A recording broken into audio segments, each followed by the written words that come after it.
இருந்தவரும் இருக்கிறவரும் இருக்கிறவருமாக இருக்கிற சர்வ வல்லமையுள்ள கடவுளே உமக்கு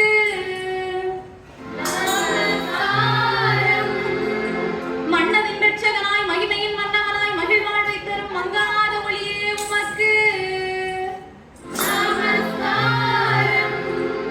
துன்பரசு விடுத்தாலும் மகிழ்ச்சி பாக்கள் பாட செய்த அன்பே எனார் உயிரே உமக்கு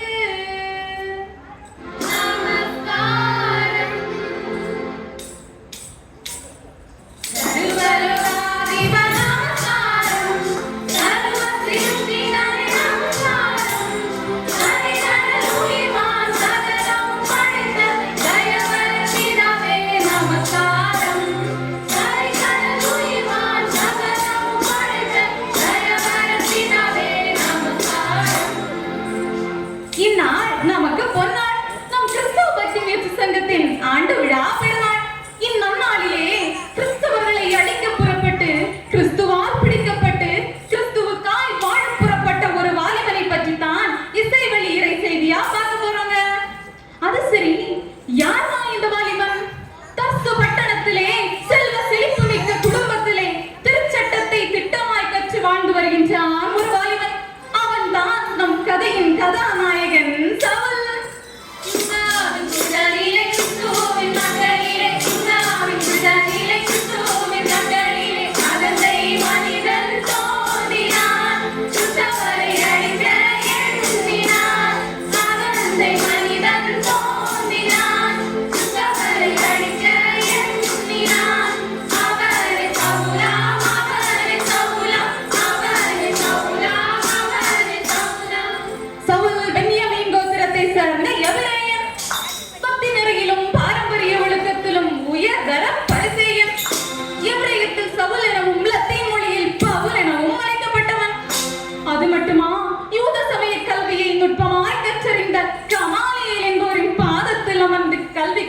சிறந்த கல்விமான்.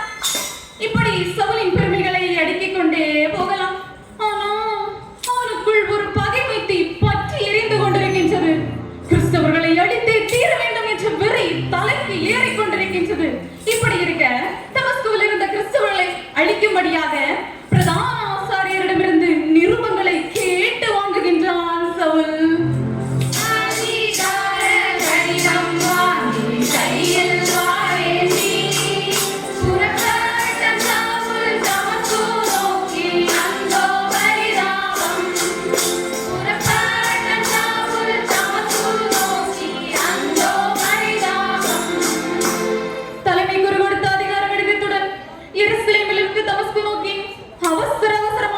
இப்படி இப்படி அவசர அவசரமாய் சென்று கொண்டிருக்கின்றான் சவுல். ஆனால் திடீரென்று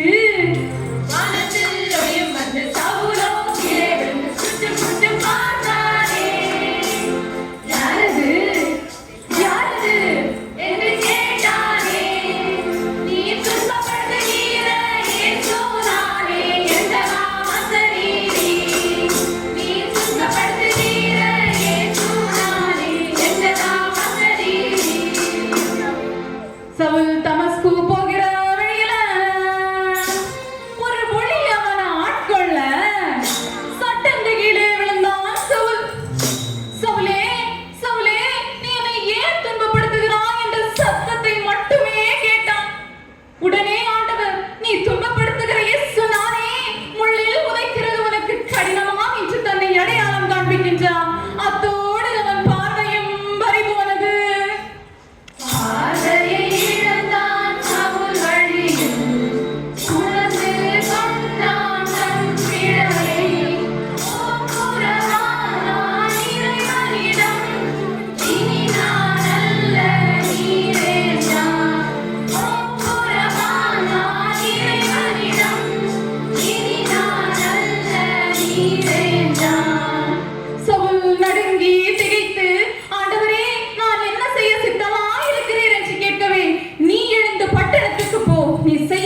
அங்கே உனக்கு சொல்லப்படும் என்கிறார் ஆண்டவர்.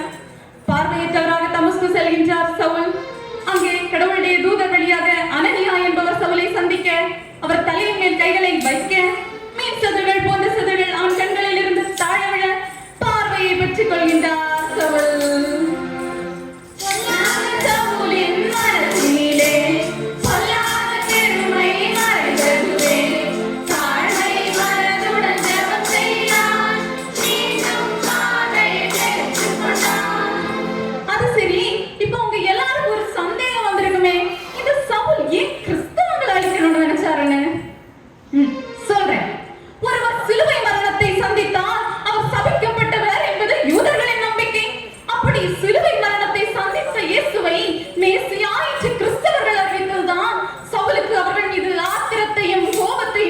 தொடங்கியது.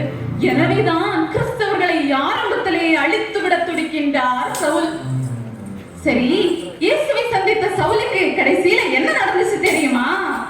கிறிஸ்துவை ஏற்றுக்கொண்டு சவுல் பவுலாய் மாறினார்.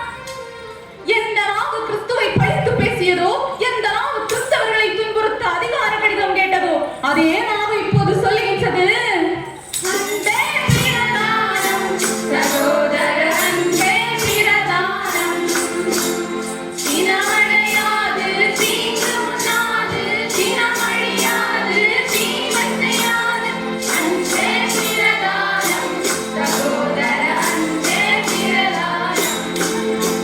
எந்த மனிதன் கிறிஸ்துவை சபிக்கப்பட்டவன் என்றானோ, அதே மனிதன் இப்பொழுது விளங்குகின்றான், கிறிஸ்து எனக்கு ஜீவன், மரணம் எனக்கு ஆதாயம் என்று.